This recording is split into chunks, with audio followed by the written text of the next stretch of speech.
नारायणाय परिपूर्णगुणार्णवाय विश्वोदयस्थितिलयोन्नियतिप्रदाय ज्ञानप्रदाय विबुधासुरसौख्यदुःख सत्कारणाय वितताय नमो नमस्ते। नारायणं सुरगुरुं जगदेकनाथं भक्तप्रियं सकललोकनमस्कृतं च त्रैगुण्यवर्जितमजं विभुमाद्यमीशं वन्दे भवघ्नममरासुरसिद्धवन्द्यं। नारायणं नमस्कृत्य नरं चैव नरोत्तमं देवीं सरस्वतीं व्यासं ततो जयमुदीरयेत्। कृष्णाय वासुदेवाय हरये परमात्मने प्रणतः क्लेशनाशाय गोविन्दाय नमो नमः। ಶ್ರೀ ಗುರುಭ್ಯೋ ನಮಃ. ಶ್ರೀಮನ್ ಮಹಾಭಾರತ ತಾತ್ಪರ್ಯ ನಿರ್ಣಯ 22ನೇ ಅಧ್ಯಾಯದಲ್ಲಿ 421ನೇ ಶ್ಲೋಕ. ನ ವಿಪ್ರಾಣಾಂ ಚ ಧರ್ಮೋಯಂ ವಿದ್ಯಾಯ ಉಪಜೀವನಂ ಕ್ಷತ್ರಿಯಾನಾಂ ತು ಕಿಮುತ ಪ್ರಸಭಂ ತೇನ ತೇ ಪಪುಹು. ಅಂದರೆ ಯಕ್ಷಪ್ರಶ್ನೆಯ ಒಂದು ಸಂದರ್ಭ. ಪಾಂಡವರೆಲ್ಲ ಆ ಒಂದು ಬ್ರಾಹ್ಮಣ ಜಿಂಕೆ, ಆ ಬ್ರಾಹ್ಮಣನ ಪಾತ್ರೆ, ಕಾಷ್ಟ ಎಲ್ಲ ಇಟ್ಕೊಂಡಿದ್ದ ಪಾತ್ರೆ, ಅದೊಂದು ಜಿಂಕೆ ಎಳ್ಕೊಂಡೋಯ್ತು ಅಂತ ಪಾಂಡವರ ಹತ್ರ ಬಂದು ಹೇಳಿದಾಗ ಪಾಂಡವರು ಆ ಜಿಂಕೆ ಬೆನ್ನಿಂದ ಹೋಗಿದ್ದಾರೆ. ಅದು ಅದೃಶ್ಯರಾಗ್ಬಿಡ್ತು. ಸುಸ್ತಾಗಿ ಭೀಮ ಮುಂತಾದವರು 4 ಜನರು ಯುಧಿಷ್ಠಿರನನ್ನು ಬಿಟ್ಟು ಎಲ್ಲರೂ ಸರೋವರದಲ್ಲಿ ನೀರು ಕುಡಿದ್ರು, ನಿದ್ದೆಯನ್ನು ಮಾಡಿದರು, ಮೂರ್ಛಿತರಾದರು ಅಂತ ಹೇಳ್ತಾರೆ. ಯಾಕೆ ಪ್ರಶ್ನೆಗೆ ಆಗ ಒಂದು ಬಕರೂಪದಲ್ಲಿ ಯಮದೇವರೇ ಮಾಡಿದ್ದೀವೆಲ್ಲ. ಬಕರೂಪದಲ್ಲಿ ಯಮದೇವರ ಪ್ರಶ್ನೆಗಳನ್ನು ಕೇಳಬೇಕು ಅಂತ ಅವ್ರು ಹೇಳ್ತಾರೆ, ನನ್ನ ಪ್ರಶ್ನೆಗಳಿಗೆ ಉತ್ತರ ಕೊಟ್ಟು ನೀರು ಕುಡೀರಿ, ಇಲ್ಲಾಂದರೆ ನೀವು ಮೂರ್ಛಿತರಾಗ್ತಾರ ಅಂತ ಹೇಳಿದಾಗ ಯಾರೂ ಉತ್ತರ ಕೊಟ್ಟಿಲ್ಲ. ಹೋದರು, ನೀರು ಕುಡಿದ್ರು, ಮೂರ್ಛಿತರಾಗಿ ಬಿದ್ದರು. ಇದೇನಿದು ಹಾಗೆ ಅಂತ ಆಚಾರ್ಯರು ಅದರ ವಿವರಣೆಯನ್ನು ಕೊಡ್ತಾ ಇದ್ದಾರೆ. ಕ್ಷತ್ರಿಯರಿಗೆ ಅದು ವಿದ್ಯೋಪಜೀವನ ಅಂತ ಕರೀತಾರೆ. ಆ ಬಕಪಕ್ಷಿ ಏನಾದ್ರು ನನಗೆ ತಿಳಿಸಿಕೊಡು ಹಾಗೆ ಅಂತ ಕೇಳಿದರೆ, ಶಿಷ್ಯನಾಗ್ತೀನಿ ತಿಳಿಸಿಕೊಡು ಅಂತ ಕೇಳಿದರೆ ಬೇಕಾದ್ರೆ ಹೇಳ್ಬೋದಾಯ್ತೋ ಏನೋ. ಆದರೆ ತಿಳಿಸಿಕೊಟ್ರೆ ನೀರು ಕುಡಿಬೇಕು ಹಾಗೆ ಅಂತ ವಿದ್ಯೋಪಜೀವನ ಆಯಿತು. ವಿದ್ಯೆಯಿಂದ ಬದುಕುವುದಂತೆ ಆಯಿತು. ವಿದ್ಯೆಯಿಂದ ನಾವು ಬದುಕಬಾರ್ದು ಅಂದರೆ ಏನರ್ಥ? ವಿದ್ಯೆಯನ್ನು ಬಳಸಿ ನಾವು ಬದುಕಬಾರ್ದು. ಅದು ನ ವಿಪ್ರಾಣಾಂಚ ಧರ್ಮೋಯಂ, ಅದು ಬ್ರಾಹ್ಮಣರಿಗೆ ಧರ್ಮ ಅಲ್ಲ. ವಿದ್ಯೋಪಜೀವನ, ನನಗೆ ಇಷ್ಟು ರೂಪಾಯಿ ಕೊಡು, ನಾನು ನಿನಗೆ ಪಾಠ ಹೇಳ್ತೀನಿ ಹಾಗೆ ಅಂತ ತಾನು ಪಡೆದ ವಿದ್ಯೆಯನ್ನು ಮಾರಾಟ ಮಾಡಿ ದುಡ್ಡು ಪಡೆದು ಅದರಿಂದ ಬದುಕಬಾರದು. ಅದು ಬ್ರಾಹ್ಮಣರಿಗೆ ಧರ್ಮ ಅಲ್ಲ. ನ ವಿಪ್ರಾಣಾಂಚ ಧರ್ಮೋಯಂ ವಿದ್ಯಾಯಾ ಉಪಜೀವನ ಕ್ಷತ್ರಿಯಾನಾಂ ಕಿಮುತ. ಬ್ರಾಹ್ಮಣರಿಗೆ ಇಲ್ಲ ಅಂತಾದ ಮೇಲೆ ಕ್ಷತ್ರಿಯರಿಗೆ ಅದು ವಿದ್ಯೋಪಜೀವನ, ಅದು ಧರ್ಮ ಅಲ್ಲ ಅಂತ ಏನು ಹೇಳೋದು? ಪ್ರಸಭಂ ತೇನತೆ ಪಪು. ಬಲಾನ್ ನಿವಾರಣಂ ಅಗಣಯ್ಯ ಇತ್ಯರ್ಥ. ಅವರು ಎಷ್ಟು ಬಾರಿ ಹೇಳಿದರೂ ಕೂಡ ಅದನ್ನು ಮಾಡದೆ ಹೋಗಿ ಭೀಮ ಮುಂತಾದವರು ಆ ಸರೋವರದ ನೀರನ್ನು ಪಾನ ಮಾಡಿದರು ಅಂತ ಹೇಳ್ತಾರೆ. ದೇವಾ ಅಪಿ ಮನುಷ್ಯೇಷು ಜಾತಾ ಸುಬಲಿನೋಪಿ ಮಾನುಷೇನೈವ ಭಾವೇನ ಯುಕ್ತ ಸ್ಯುತ್ಕೇಶವಾದ್ರತೆ ಕಾರ್ಯೇಷ್ವೇಷಾಂ ಕ್ರಮೇಣೈವ ವ್ಯಕ್ತಿಮಾಯಾಂತಿ ಸದ್ಗುಣಾಃ. ಇದರ ಮೇಲೆ ಒಂದು ಪ್ರಶ್ನೆ.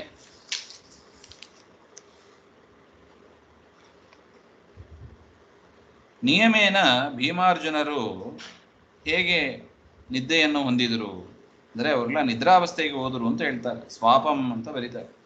ಸ್ವಾಪಃ ಕೇಳ್ತಾ ಇದ್ದಾರೆ. ದೇವಾಹ ಮನುಷ್ಯೇಷು ಜಾತಾ ಅಪಿ. ಯದ್ಯಪಿ ಅವರೆಲ್ಲ ದೊಡ್ಡ ದೊಡ್ಡ ದೇವತೆಗಳು, ವಾಯುದೇವರು, ಇಂದ್ರದೇವರು ಮತ್ತು ಬಲಿಷ್ಠರು, ಯಮನಿಗಿಂತ ಉತ್ತಮರು. ಅವರು ಬಂದದ್ದು ಬಕರೂಪದಲ್ಲಿ ಇದ್ದದ್ದು ಯಾರು? ಯಮದೇವರು. ತಾರತಮ್ಯದಲ್ಲಿ ಆ ಯಮದೇವರಿಗಿಂತ ಇಂದ್ರದೇವರು, ವಾಯುದೇವರು ಅವರೆಲ್ಲ ದೊಡ್ಡವರು. ಮತ್ತೆ ಯಾಕೆ ಹಿಂಗೆ ಮಾಡಿದರು ಹಾಗೆ ಅಂತ ಪ್ರಶ್ನೆ. ಅದರಿಂದ ಬಲಿಷ್ಠರಾಗಿ ಇದ್ರೂ ಕೂಡ ಮನುಷ್ಯರಾಗಿ ಅವತಾರ ಮಾಡಿದ್ದಾರೆ. ವಾಯುದೇವರು, ಇಂದ್ರ ಮನುಷ್ಯನಾಗಿ ಅವತಾರ ಮಾಡಿದ್ದಾರೆ. ಅದರಿಂದ ಬಲಿಷ್ಠರಾಗಿ ಇದ್ರೂ ಕೂಡ ಕೇಶವಾತ್ ಕೇಶವಂ ವೃತೆ ಮಾನುಷೇನ ಭಾವೇನೈವ ಯುಕ್ತಾಹ ಸ್ಯುಹು.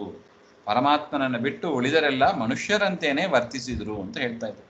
ಪರಮಾತ್ಮ ತಾನು ಮಾತ್ರ ಹಾಗಾಗಿ ನಾನು ಮನುಷ್ಯನಲ್ಲ, ನಾನು ಪರತತ್ವ ಎನ್ನುವುದನ್ನು ತೋರಿಸಿಕೊಟ್ಟಿದ್ದಾನೆ. ಕಾಳಿಂಗ ಮರ್ದನ ಮಾಡಿದಾಗ, ಆ ಬೆಟ್ಟವನ್ನು ಎತ್ತಿದಾಗ, ಈ ರೀತಿಯಾಗಿ ಬಾಯಲ್ಲಿ ಬ್ರಹ್ಮಾಂಡ ತೋರಿಸಿ, ಗೊಲ್ಲರಿಗೆಲ್ಲ ವೈಕುಂಠವನ್ನು ತೋರಿಸಿ ಅನೇಕ ಕಡೆ ತೋರಿಸಿದ್ದಾನೆ.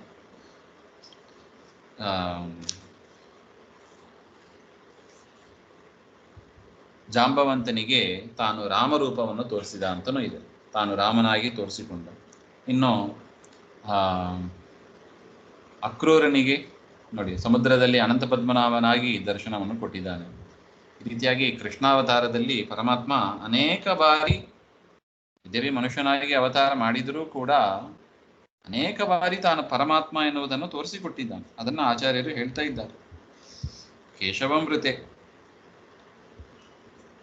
ಪರಮಾತ್ಮನನ್ನು ಬಿಟ್ಟು ಉಳಿದರೂ ಮನುಷ್ಯರಂತೆ ಮನುಷ್ಯರ ಭಾವನೆಯನ್ನು ಪಡೆದಿರ್ತಾರೆ. ಯೇಷಾಂ ದೇವಾನಾಂ ಕಾರ್ಯೇಷು ಬಲಾದಿ ಕಾರ್ಯೇಷು ಪ್ರಾಪ್ತೇಷು ಸತ್ಸು ಬಲಾದಿ ಗುಣಾ ಕ್ರಮೇಣ ತೇಷಾಂ ತಾರತಮ್ಯ ಕ್ರಮೇಣ ವ್ಯಕ್ತಿಂ ಪ್ರಾಕಟ್ಯ ಮಾಯಾಂತ. ಈ ರೀತಿಯಾಗಿ ಮನುಷ್ಯರಲ್ಲಿ ಅವತಾರ ಮಾಡಿದಾಗ ತಾರತಮ್ಯ ಏನ್ ಗೊತ್ತಾಗ್ತದೆ ಹಾಗೆಂದ್ರೆ, ಅದಕ್ಕೆ ಹೇಳ್ತಾ ಇದ್ದಾರೆ, ಬಲಾದಿ ಗುಣಗಳು ತಾರತಮ್ಯ ಕ್ರಮದಿಂದ ಅದು ವ್ಯಕ್ತ ಆಗುವಂತೆ ಮಾಡ್ತಾನೆ ದೇವರ. ಆ ರೀತಿಯಾಗಿ ಮಾಡ್ತಾನೆ, ತಾರತಮ್ಯ ಗೊತ್ತಾಗ್ತದೆ ಅಂತ ಹೇಳ್ತಾರೆ. ಅಥೋ ಭೀಮಾರ್ಜುನೋ ಧರ್ಮಾತ್ ಅತ್ಯುತ್ತಮ ಬಲಾವಪಿ ದೇವಮಾಯಾಂ ಸಮಾಶ್ರಿತ್ಯ ಧರ್ಮೇನ ಸ್ವಾಪಿತೋ ಕ್ಷಣಾತ್. ಅದರಿಂದ ಮನುಷ್ಯರ ಸ್ವಭಾವದಂತೆ ಭೀಮಾರ್ಜುನರು ಏನ್ ಮಾಡಿದು, ಧರ್ಮಾತ್, ಆ ಧರ್ಮ ಅಂದರೆ ಬಕ, ಯಮದೇವಾತ್ ಅತ್ಯುತ್ತಮ ಬಲವಪಿ. ಯದ್ಯಪಿ ಭೀಮಾರ್ಜುನರು ಯಮನಿಗಿಂತ ಭಾರಿ ಬಲಿಷ್ಠರು ಆಗಿದ್ರೂ ಕೂಡ ದೇವಮಾಯಾಂ, ದೇವಮಾಯೆಯನ್ನು ಅನುಸರಿಸಿ, ಪರಮಾತ್ಮನ ಇಚ್ಛೆಯನ್ನು ಅನುಸರಿಸಿ, ಸುಪ್ತಿ ಪ್ರಾಪಕ ದೇವತಾ ಶಕ್ತಿ ವಿಶೇಷಂ. ದೇವಮಾಯ ಅಂದ್ರೆ ಆ ನಿದ್ರೆಯನ್ನು ತಂದುಕೊಡತಕ್ಕ ಒಂದು ದೇವತೆ ಅಂತ ಇದ್ದಾರೆ, ಅದನ್ನು ಆಶ್ರಯಿಸಿ ಅಂತ ಅರ್ಥ. ನೋಡಿ, ಎಚ್ಚರವನ್ನ ಯದ್ಯಪಿ ಪರಮಾತ್ಮನೇ ಮಾಡೋದು, ಎಲ್ಲ ಶಕ್ತಿಯು ದೇವರದೇ, ಆದರೂ ಕೂಡ ನೋಡಿ ಜ್ವರಕ್ಕೆ ಹಿಂದೆ ನೋಡಿದ್ದೀವಿ, ಜ್ವರವನ್ನು ತಂದುಕೊಡೋದಕ್ಕೆ ಒಂದು ದೇವತೆ ಹಾಗೆ ಅಂತ ನೋಡಿದ್ದೀವಿ. ಅದೇ ತರ ಇಲ್ಲಿ ನಿದ್ರೆಯನ್ನು ತಂದುಕೊಡೋದಕ್ಕೆ ಒಂದು ದೇವತೆ. ಸುಪ್ತಿ ಪ್ರಾಪಕ ದೇವತಾ ಶಕ್ತಿ ವಿಶೇಷಂ ಸಮಾಶ್ರಿತ್ಯ ಧರ್ಮೇನ ಕ್ಷಣ ಮಾತ್ರಂ ಸ್ವಾಪಿತೌ ನಿದ್ರಾಂ ಪ್ರಾಪಿತೌ. ಆ ಯಮದೇವರ ಆಜ್ಞೆಯಂತೆ ಆ ಸುಪ್ತಿ ದೇವತೆ, ಸುಪ್ತಿ ಪ್ರಾಪಕ ದೇವತೆ ಇವರಲ್ಲಿ ಸೇರಿದಾಗ ಎಲ್ಲರೂ ಕೂಡ ನಿದ್ದೆಯನ್ನು ಹೊಂದಿದರು ಅಂತ ಹೇಳ್ತಾ ಇದ್ದಾರೆ. ಮುಹೂರ್ತಮೇವ ಸಾಮಾಯ ತಯೋರಾಚ್ಛಾದನೆ ಕ್ಷಮಾ ತತಃ ಪ್ರಬುದ್ಧಯೋ ಧರ್ಮೋ ನೇವ ಶಕ್ತಿ ಶತಾಂಶ ಭಾಕ್. ಸಾಮಾಯ, ಆ ದೇವಮಾಯ, ಯಮದೇವರ ಮಾಯೆ ಅಂತ ಏನಿದೆ ಅದು ಮುಹೂರ್ತಂ, ಅದೊಂದು ಮುಹೂರ್ತ ಕಾಲ ಅಷ್ಟೇ ಕೆಲಸ ಮಾಡೋದು. ಏನು ಮಲ್ಕೊಂಡ್ಬಿಟ್ರೆ ಇಡೀ ದಿನಗಟ್ಟಲೆ ಮಲಗೋದು ಅಂತ ಅರ್ಥ ಅಲ್ಲ. ಅದಕ್ಕೆ ಒಂದು ಮುಹೂರ್ತ 48 ನಿಮಿಷ ಅಷ್ಟೇ ಕೆಲಸ ಮಾಡೋದು ಅದು ಅಂತ. ಈ ರೀತಿಯಾಗಿ ಸಂಪ್ರದಾಯಜ್ಞ ವ್ಯಾಚಕ್ಷತೆ, ಸಂಪ್ರದಾಯವನ್ನ ಬಲ್ಲವರು ಈ ರೀತಿಯಾಗಿ ಹೇಳ್ತಾರೆ ಅಂತ ಹೇಳ್ತಾ ಇದ್ದಾರೆ. ಅದರಿಂದ ಭೀಮಾರ್ಜುನರನ್ನ ಆಚ್ಛಾದನೆ ಬಲದಿಂದ ಮಾಡಿದರೂ ಕೂಡ ಬಲಪ್ರಾಕಾಟ್ಯ ಅಕರಣೆ, ಅವರು ತಮ್ಮ ಬಲವನ್ನ ಪ್ರದರ್ಶನ ಮಾಡಲಿಕ್ಕೆ ಆಗ್ತಾ ಇಲ್ಲ. ಯಾಕೆ? ಎಲ್ಲ ಮಲಗಿದ್ರು. ಯದ್ಯಪಿ ವಿದ್ಯೆ ಗೊತ್ತಿದ್ರು ಕೂಡ ಯಾಕೆ ಉತ್ತರ ಕೊಟ್ಟಿಲ್ಲ ಎಂಬ ಕಾರಣ ಹೇಳಿದರು. ತಮ್ಮ ಬಲವನ್ನು ಪ್ರಕಟ ಮಾಡಿಲ್ಲ, ಸಮರ್ಥರಾಗಿದ್ದರು ಕೂಡ. ಯಾಕೆ? ಮನುಷ್ಯರಾಗಿ ಅವರು ಅವತಾರ ಮಾಡಿದ್ದಾರೆ, ಮನುಷ್ಯರಂತೆ ನಡ್ಕೋತಾರೆ ಅಂತ ಒಟ್ಟು. ಅದರಿಂದ ಮನುಷ್ಯರಂತೆ ಅವರು ಕೂಡ ಮಲಗಿದ್ರು. ತತಃ ದೇವಮಾಯಾಯಾಃ ಪ್ರಬುದ್ಧಯೋಃ ಭೀಮಾರ್ಜುನಯೋಃ ಶಕ್ತಿ ಶತಾಂಶ ಭಾಗ್ ಬಲ ಸಹಸ್ರ ಭಾಗೇನ ತುಲ್ಯಃ ಧರ್ಮಃ ನೈವ. ಯದ್ಯಪಿ ದೇವಮಾಯೆಯಿಂದ ಮಲಗಿದ್ದ ಆ ಭೀಮಾರ್ಜುನರು ಅವರ ಬಲದ 100ನ 1 ಅಂಶ ಕೂಡ, 100ನ 1000 ಅಂಶ ಕೂಡ ಧರ್ಮನಲ್ಲಿ ಇಲ್ಲ ಅಂತ ಹೇಳ್ತಾ ಇದ್ದಾರೆ. ಅಷ್ಟು ಎತ್ತರದ ದೇವತೆ ವಾಯುದೇವರು ಮತ್ತು ಇಂದ್ರದೇವರು, ಅಷ್ಟು ಸಾಮರ್ಥ್ಯವುಳ್ಳವರು ಅಂತ ಹೇಳ್ತಾ ಇದ್ದಾರೆ. ಬಲ ಸಹಸ್ರ ಭಾಗೇನ ತುಲ್ಯ ಧರ್ಮ ನೈವ ಇತ್ಯರ್ಥ. ಉಕ್ತಂ ಪದ್ಮಪುರಾಣೇ ಚ ತದೇತತ್ ಸರ್ವಮಂಜಸಾ ತಸ್ಮಾನ್ ನಾಶಕ್ತಿರನಯೋಃ ಸಂಭಾವ್ಯ ಭೀಮಪಾರ್ಥಯೋಃ.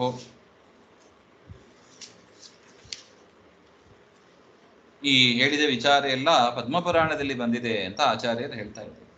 ಅದರಿಂದ ತಸ್ಮಾತ್ ಅನಯೋಹೋ ಭೀಮಪಾರ್ಥರಿಗೆ ಫಲ ಇಲ್ಲ, ಅಶಕ್ತಿ ಅಂತ ನಾವು ತಿಳ್ಕೋಬಾರ್ದು ಅಂತ ಒಟ್ಟು.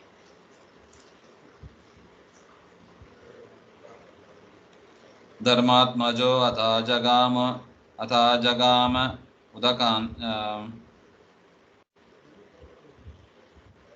ಉದಕಾಂತಂ ದೃಷ್ಟ್ವಾ ಭ್ರಾತೃಂಸ್ತತ್ರ ದುಃಖಾಭಿತಪ್ತಃ ಇಚ್ಛನ್ ಪಾತುಂ ವಾರಿ ಸಂವಾರಿತಶ್ಚ ಪಿತ್ರಾ ಬಕಾಕಾರಮಿತೇನ ನಾಪಾತ್. ಈ 4 ಜನ ಭೀಮ, ಅರ್ಜುನ, ನಕುಲ, ಸಹದೇವ ಎಲ್ಲರೂ ಕೂಡ ನೀರು ಕುಡಿಯುವ ನೆಪಕ್ಕೆ ಬಂದು ಅಲ್ಲಿ ಮಲಗಿದ್ದಾರೆ. ತದನಂತರ ಯುಧಿಷ್ಠಿರ ಬರ್ತಾನೆ. ಯುಧಿಷ್ಠಿರ ಅಥ ಆಜಗಾಮ. ಉದಕಾಂತ ಅಂದರೆ ನೀರಿನ ಸರೋವರದ ಸಮೀಪದಲ್ಲಿ ಬರ್ತಾರೆ. ಅಲ್ಲಿ ನೋಡಿದರೆ 4 ಸಹೋದರರು ಕೂಡ ಮಲಗಿದ್ದಾರೆ.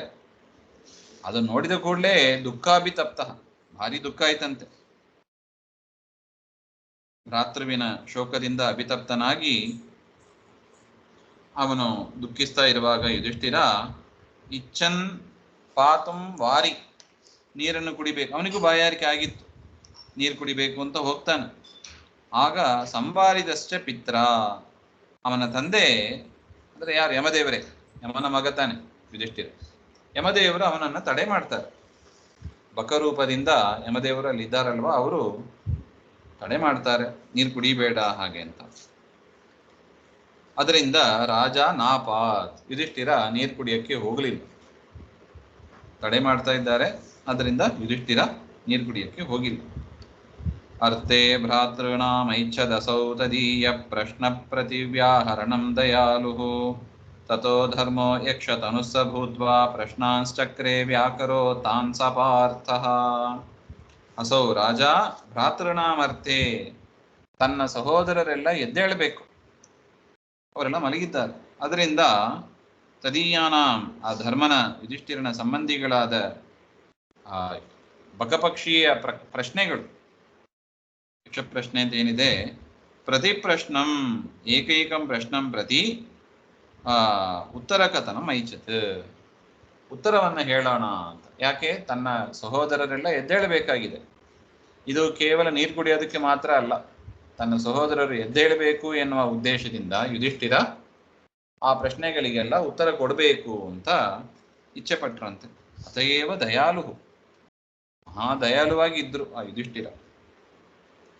ತತಃ ಧರ್ಮ ಯಕ್ಷತನು ಯಕ್ಷಸ್ವರೂಪೋ ಭೂತ್ವ, ಬಕರೂಪದಲ್ಲಿ ಇದ್ದ ಆ ಯಮಧರ್ಮರಾಜ ಯಕ್ಷ ಸ್ವರೂಪವನ್ನು ತಾಳಿ ಬಕರೂಪಂ ಅತ್ಯಜತೆ ಇತಿ ಭಾವ, ಬಕರೂಪವನ್ನು ಬಿಟ್ರು, ಬಕರೂಪದಿಂದ ಯಕ್ಷರೂಪವನ್ನು ತಾಳಿ ಪ್ರಶ್ನಾಂಶ್ಚಕ್ರೆ, ಪ್ರಶ್ನೆಗಳನ್ನೆಲ್ಲ ಕೇಳಿದರಂತೆ. ಸಹ ಪಾರ್ಥಃ ಅಂದರೆ ಯುಧಿಷ್ಠಿರ ತಾನ್ ಪ್ರಶ್ನಾನ್ ವ್ಯಾಕರೋತ್, ಪ್ರಶ್ನೋತ್ತರಂ ಅವಧಿ, ಆ ಪ್ರಶ್ನೆಗಳಿಗೆಲ್ಲ ಯುಧಿಷ್ಠಿರ ಉತ್ತರವನ್ನು ಕೊಡ್ತಾ ಇದ್ದಾರೆ ಅಂತ ಹೇಳ್ತಾ ಇದ್ದಾರೆ. ತತಸ್ತುಷ್ಟೋ ವರಮಸ್ಮೈ ದದೌ ಸ ಏಕೋತ್ಥಾನಂ ಭ್ರಾತೃಮಧ್ಯೆ ಸವವ್ರೇ ಯದ್ಯೇಕಸ್ಯಾನ್ ನಕುಲೋ ಅಸ್ತೀತ್ಯತಾಹ ತುಷ್ಟೋ ಧರ್ಮೋ ಕಥಮೇತತ್ ಕೃತಂ ತೇ ಅತಿ ಪ್ರೀತಿರ್ಭೀಮಸೇನೆ ತವಾಸ್ತಿ ಬಲಿ ಚಾಸೌ ರಾಜ್ಯ ಹೇತುಸ್ತವ ಸ್ಯಾತ್. ಎಷ್ಟು ಒಳ್ಳೆ ನಿರ್ಣಯ ಕೊಡ್ತಾ ಇದ್ದಾರೆ ನೋಡಿ. ಆ ಪ್ರಶ್ನೆಗಳಿಗೆಲ್ಲ ಯುಧಿಷ್ಠಿರ ಉತ್ತರವನ್ನು ಕೊಟ್ಟ ಮೇಲೆ ಆ ಯಕ್ಷ ರೂಪದಲ್ಲಿ ಇದ್ದ ಯಮದೇವರಿಗೆ ಭಾರಿ ಸಂತೋಷ ಆಯ್ತಂತೆ. ತತಸ್ತುಷ್ಟ ವರಮಸ್ಮೈ ದದೌ, ಒಂದು ವರವನ್ನು ಕೂಡ ಕೊಟ್ರಂತೆ. ಏನಂತ? ಏಕೋತ್ಥಾನಂ ಭ್ರಾತೃ ಮಧ್ಯೆ ಸವವ್ರೇ, 4 ಜನ ಮಲಗಿದ್ದಾರೆ ನಿನ್ನ ಸಹೋದರರು, ನಿನ್ನ ತಮ್ಮಂದಿರು, ಯಾರಾದರೂ ಒಬ್ಬರನ್ನ ನೀನು ಎಬ್ಬಿಸಬಹುದು ಅಂತ ಒಂದು ವರವನ್ನು ನಾನು ನಿನಗೆ ಕೊಡ್ತೇನೆ ಅಂತ ಯಕ್ಷ ರೂಪದಲ್ಲಿ ಇದ್ದ ಯಮದೇವರು ಹೇಳ್ತಾರೆ. ಯದ್ಯೇಕಸ್ಯಾತ್ ನಕುಲೋ ಅಸ್ತಿ ಇತಿ ಯಥಾಹ, ಆಗ ಯುಧಿಷ್ಠಿರ ಏನು ಹೇಳಿದ, ನಕುಲ ಹೇಳ್ಬೇಕು ಹಾಗೆ ಅಂತ ಹೇಳಿದನು. ನೋಡಿ, ಮಲಗಿದ್ದು ಭೀಮ, ಅರ್ಜುನ, ನಕುಲ, ಸಹದೇವ. ಆದರೆ ಯುಧಿಷ್ಠಿರ ಕೇಳಿದ್ ಯಾರನ್ನ? ನಕುಲನನ್ನ. ಆಗ ಯಕ್ಷರೂಪದಲ್ಲಿ ಇದ್ದ ಯಮಧರ್ಮ ಕೇಳ್ತಾರಂತೆ, ಕಥಮೇತತ್ ಕೃತಂ, ಯಾಕೆ ಹಿಂಗೆ ಮಾಡಿದಿ ನೀನು? ಅತಿ ಪ್ರೀತಿ ಭೀಮಸೇನೆ ತಪಸ್ತಿ, ನಿನಗೆ ಭಾರಿ ಪ್ರೀತನಾದವಂದರೆ ಯಾರು? ಭೀಮಸೇನ ದೇವರು. ಬಲೀಚ ಅಸೌ, ಭಾರಿ ಬಲಿಷ್ಠನಾಗಿಯೂ ಇದ್ದಾರೆ. ರಾಜ್ಯ ಹೇತು ತಪಸ್ಯಾತ್, ಆ ಭೀಮಸೇನ ದೇವರಿಂದಲೇ ಮುಂದೆ ನಿಮಗೆ ರಾಜ್ಯ ಬರ್ಲಿಕ್ಕಿದೆ. ಹಾಗಿರುವಾಗ ನೀನು ಯಾಕೆ ಭೀಮನನ್ನ ಬಯಸದೆ ನಕುಲನನ್ನು ಯಾಕೆ ಆಯ್ಕೆ ಮಾಡ್ಕೊಂಡಿಯಾ ಹಾಗೆ ಅಂತ ಯಕ್ಷರೂಪದಲ್ಲಿ ಇದ್ದ ಯಮದೇವರು ಮತ್ತೆ ಪ್ರಶ್ನೆ ಮಾಡಿದರೆ, ಯುಧಿಷ್ಠಿರ ಹೇಳ್ತಾನೆ, ಇತ್ಯುಕ್ತವು ಚೇ ಮಾತೃಪುತ್ರಂ ವಿಹಾಯ ಕುಂತಿ ಪುತ್ರೋ ನ ಮಯೋತ್ಥಾಪನೀಯ ಸಯೇವ ಮುಕ್ತೋ ನಿತರಾಂ ಪ್ರಿಯಮಾಣಃ ಉತ್ತಾಪಯಾಮಾಸ ಚ ತಾನ್ ಸಮಸ್ತಾನ್. ಯುಧಿಷ್ಠಿರ ಕೊಟ್ಟ ಉತ್ತರ ನೋಡಿ ಹೇಗಿದೆ ಅಂತ. ಅಲ್ಲ, ನಾವು ಪಾಂಡುರಾಜನ ಮಕ್ಕಳು ಹೌದು, ಆದರೆ ಒಂದೇ ತಾಯಿಯ ಮಕ್ಕಳಲ್ಲ. ಪಾಂಡುರಾಜನಿಗೆ ಇಬ್ಬರು ಹೆಂಡಂದಿರು, ಒಂದು ಕುಂತಿ ಮತ್ತು ಮಾದ್ರಿ ಹಾಗೆ ಅಂತ. ಕುಂತಿಯ ಮಗನಾಗಿ 3 ಜನ ಇದ್ದಾರೆ, ಯುಧಿಷ್ಠಿರ, ಭೀಮ, ಅರ್ಜುನ ಅಂತ. ಕುಂತಿಯ ಮಗನಾಗಿ ನಾನು ಉಳ್ಕೊಂಡಿದ್ದೇನೆ. ಮಾದ್ರಿಯ ಮಗ ನಕುಲ ಸಹದೇವ. ಮಾದ್ರಿಯ ಮಗ ಒಬ್ಬ ಉಳಿಬೇಕಲ್ಲವಾ ಹಾಗೆ ಅಂತ ಅದರಿಂದ ನಾನು ನಕುಲನನ್ನ ಆಯ್ಕೆ ಮಾಡಿಕೊಂಡೆ. ಮಯಾ ಉತ್ತಾಪನೀಯ, ಅದರಿಂದ ಅವನು ಹೇಳಬೇಕು ಅಂತ ನಾನು ಕೇಳಿದೆ ಹಾಗೆ ಅಂತ ಯುಧಿಷ್ಠಿರ ಉತ್ತರವನ್ನು ಕೊಟ್ಟಾಗ ನಿತರಾಂ ಪ್ರಿಯಮಾನ, ಆ ಯಕ್ಷರೂಪದಲ್ಲಿ ಇದ್ದ ಯಮದೇವರಿಗೆ ಭಾರಿ ಸಂತೋಷ ಆಯ್ತಂತೆ. ಸಂತೋಷ ಆಗಿ ಉತ್ತಾಪಯಾಮ ಸಚತಾನ್ ಸಮಸ್ತಾನ್, ಎಲ್ಲರನ್ನು ಕೂಡ ಎಬ್ಬಿಸಿದರಂತೆ. ಯದ್ಯಪಿ ವರ ಕೊಟ್ಟದ್ದು ಒಬ್ಬರನ್ನೇ ಅಂತ, ಯಾಕೆ ಅಂತ ಕಾರಣ ಕೇಳಿ ತಿಳಿದು ಎಲ್ಲರನ್ನು ಕೂಡ ಯಮದೇವರು ಎಬ್ಬಿಸಿದರು ಅಂತ ಅರಣ್ಯ ಪರ್ವದಲ್ಲಿ ಬರುವ ಒಂದು ವಿಚಾರ ಇದು. ಯಥೇಷ್ಟ ರೂಪ ಪ್ರಾಪ್ತಿ ಮೇಷಾಂ ಪುನಶ್ಚ ಸ್ವಕಾಮತೋ ನಿಜ ರೂಪಾಪ್ತಿಮಾದಾತ್ ಅಜ್ಞಾತವಾಸೇ ಅಜ್ಞಾತತಾಂ ಸರ್ವದೈವ ದದೌ ತೇಷಾಂ ಪ್ರೀತಾ ಏವ ನೃಶಂ ಸ್ಯಾತ್ ಏವಂ ಕ್ರೀಡನ್ ಪುತ್ರ ಇತ್ಯಾತ್ಮನೈವ ಯಶೋಧರ್ಮಾತ್ಮನೋ ವರ್ಧಯನ್ ಸಹ. ಇಷ್ಟು ಹೇಳಿ ಪಾಂಡವಾನಾಂ ಅಜ್ಞಾತವಾಸ ಕಾಲೇ, ಇನ್ನು ಮುಂದೆ 12 ವರ್ಷ ವನವಾಸ ಆಯಿತು, 1 ವರ್ಷ ಅಜ್ಞಾತವಾಸ ಆಗಬೇಕು.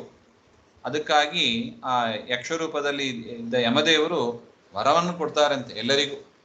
1 ವರ್ಷ ಕಾಲ ನೀವು ಅಜ್ಞಾತವಾಸ ಮಾಡ್ತಿರಲಿಲ್ಲ, ಆಗ ಯಾರ ಪರಿಚಯವೂ ನಿಮಗೆ ಆಗೋದಿಲ್ಲ, ಅಂದ್ರೆ ನಿಮ್ಮ ಪರಿಚಯ ಬೇರೆ ಯಾರಿಗೂ ಆಗೋದಿಲ್ಲ ಹಾಗೆ ಅಂತ ವರವನ್ನು ಕೊಡ್ತಾರೆ. ಯಥೇಟ ರೂಪ ಪ್ರಾಪ್ತಿ, ಯಾವ ರೂಪ ಇಷ್ಟಪಡ್ತಿರೋ ಆ ರೂಪ ನಿಮಗೆ ಬರಲಿ. ಸ್ವಕಾಮತಃ, ನಿಮಗಿಷ್ಟ ಬಂದಾಗ ನಿಜ ರೂಪಾಪ್ತಿ ಮಾದಾತ್, ನಿಮಗೆ ಯಾವಾಗ ಬೇಕೋ ಆ ನಿಜ ರೂಪವನ್ನು ನೀವು ತೆಕ್ಕೊಳ್ಳಿ. ಅಜ್ಞಾತವಾಸೇ ಅಜ್ಞಾತತಾಂ ಸರ್ವದೈವ, 1 ವರ್ಷ ಕಾಲ ಅಜ್ಞಾತವಾಸ ಕಾಲದಲ್ಲಿ ಯಾರು ನಿಮ್ಮನ್ನ ಪರಿಚಯ ಮಾಡದೇ ಇರಲಿ, ಪಾಂಡವರು, ದ್ರೌಪದಿ ದೇವಿ ಅಂತ ಗೊತ್ತಾಗಬಾರದು ಯಾರಿಗೂ, ಅಂಥ ಒಂದು ವರ ನಿಮಗೆ ಆಗಲಿ ಅಂತ ಕೊಟ್ಟು ಅನೃಶಂ ಸ್ಯಾತ್ ಏವಂ ಕ್ರೀಡನ್ ಪುತ್ರ, ಈ ರೀತಿಯಾಗಿ